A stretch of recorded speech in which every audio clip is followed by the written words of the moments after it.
let's talk about the offensive explosion. And I don't mean it from a standpoint that they put up more points than they have in the past. Obviously, 28 points is less than what you've seen from them. But it was how they scored their points this week, David, that was so fun for me to watch. It was, like I said, this offense, you're used to long extended drives. And with Purdy and these weapons, they have had more explosive plays than what you would traditionally see out of the past. However, today, it was like their offense was neutralized for a big chunk of this game outside of two very explosive plays. And then they had more explosive plays to get more scores towards the end. It was the CMC play to start the game. It was the deep throw to Debo. Those were like the two plays that for 2.5 quarters, that was really the offense. And then it was like, okay, we're kind of moving the ball a little bit. Here we go. Oh, deep play to Kittle. Then we get Ayuk on one. It was just explosive play after explosive play. I mean, this offense, even if the defense is down, this offense, when they are humming, man, it really does seem like they could hold court with any other offense in the league. I mean, they did have explosive plays, but they were still well within the structure of their offense. They weren't fluky plays. And they weren't. Here's the thing. There were multiple drives that stalled out where there was either a false start or a penalty. And then and there was a kind of a conservative play call on 1st and long. And then they had, when you're sitting at second and 15, the defense is licking their chops. I don't care how good your offense is, right? Yeah. And so there were a couple turnovers, the Ayuk fumble, the whatever else. Like this team averaged, I think Lawson, this is why I was kind of frustrated. Also, if you bet the money, 13.5 line, all they needed was 2 more points. 527 total yards today. They were most of the game averaging over 11 yards a play. Obviously, you had the big CMC run. I get that. But still, like 6 of 11 on third down, 19 first downs was methodical. It wasn't like Seattle had 17, but yet Seattle only had 6 yards of play. I actually thought that aside from a couple faux pas, and they again were dominant. And this is why I want to see. I know people say, run the ball, you got CMC, run the ball. I'll be honest. When I see this team go in an empty backfield set, I am not nervous at all. You get excited, right? I know that something good is going to happen because what it does is that the defense, Brock's good against the blitz no matter what, but you're not going to blitz on an empty backfield set. And the choices that they have, like rarely did I see that where they didn't convert a first down or get a chunk that got him in a shorter situation. And I just think that Brock showed today, the Debo throw, the Kittle throw, the later throw to Kittle to me was phenomenal. The Ayuk play, where at first I kind of put it on Purdy, but it looked like there was a miscommunication. If he's kind of continuing the route, it was going to be on the money. Even the BA where he split the tackle, right? Yeah, like this offense is going to be the engine of this team. We talked about this in August and July, that the defense is good, really good. The offense is great. And I know the defense is top 5. I get that. I'm not prepared to say this defense is an all-time great defense.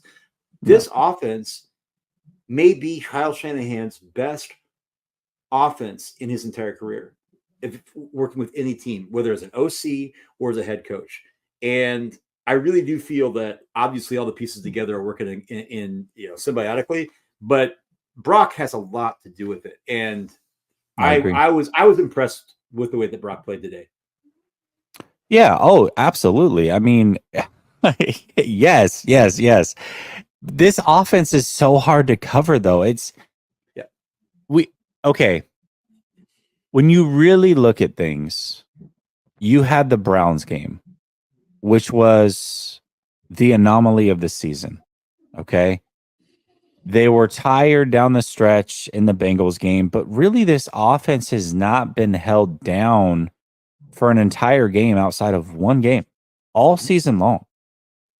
It is impossible to cover all of these players. I mean, they've got weapons everywhere. You've got Debo, who can run or catch. Great after the catch. You've got Ayuk, who can route you up and is great after the catch. You've got CMC who can run and might be a better receiver than he is running back, which is crazy. He's great when after the catch. You've got Kittle who's great after the catch. I mean, how do you stop them all? And then you've got somebody who's pulling the trigger who is on time, who is accurate for the most part, makes good decisions, just gets the ball in their hands. And if they are open downfield, we can say, okay, yeah, these guys are wide open downfield. These are throws that he's got to make. Sure. But these are throws that have not been made traditionally in this offense since Shanahan has been here as the coach. And so when you see that those throws are turning into routine plays, how do you stop the offense? I mean, how do you, because they're going to be there, David. This is what Shanahan does. He dials up plays to get guys wide open all the time. It's not going to stop happening. And when you get into the playoffs, it turns into more of an offensive type quarterback game because they want to see big scores. So, man, I just, even if the defense has some of these injuries, it's like as long as the offense can stay intact, they're going to be tough to beat, man. They're going to be tough to beat for anybody. I don't think this team should be favored against every team they play, and that goes all the way through the Super Bowl. And like I said, and you can go with your gut, whatever. Like I said, I know you alluded to CMC possibly being a better receiver than running back. I don't know if that's, whether that's true or not, who cares, right? The bottom line is, I'm sorry. I feel I am comfortable with this team being more pass happy. And I know Ryan Hensley's talking, like, they're really balanced, right? I would love, and I get it, you don't want to stop, you want to kind of milk a lead, things like that. And I don't think the Niners have been super conservative in that regard, where they tried to milk out a lead to the point where we're cool winning by 3. I think Kyle wants to put his foot on your throat. At the same time, when this team is out and in rhythm, so the razzle dazzle play at the end, near in the fourth quarter, where it's I was like, if it works, great, but can we just get in rhythm and just do what you guys do? Because what you guys do can't be defended, so well, you said. So, and Debo, I'm going to be honest. I've been all about give BA the money. I still believe that. I will say this. Debo is, somebody said this, I want to steal their words. I think it was Brian Rennick or Vish or whomever it was. It was Jose. It was Jose Sanchez. It was the idea of going to tapping into his 2019 form. Devo is absolutely in that zone right now where he feels bulletproof. And that is scary season. It's absolutely scary season for defenses. Yes, it is. So here's the thing, Jesse. That's why the defensive injuries, I'm not that concerned. As long as we don't sustain injuries to any other piece on this offense, like your skill position players, I don't see a weakness on this offense at all. Yeah, I mean, you have to keep up with the scheme.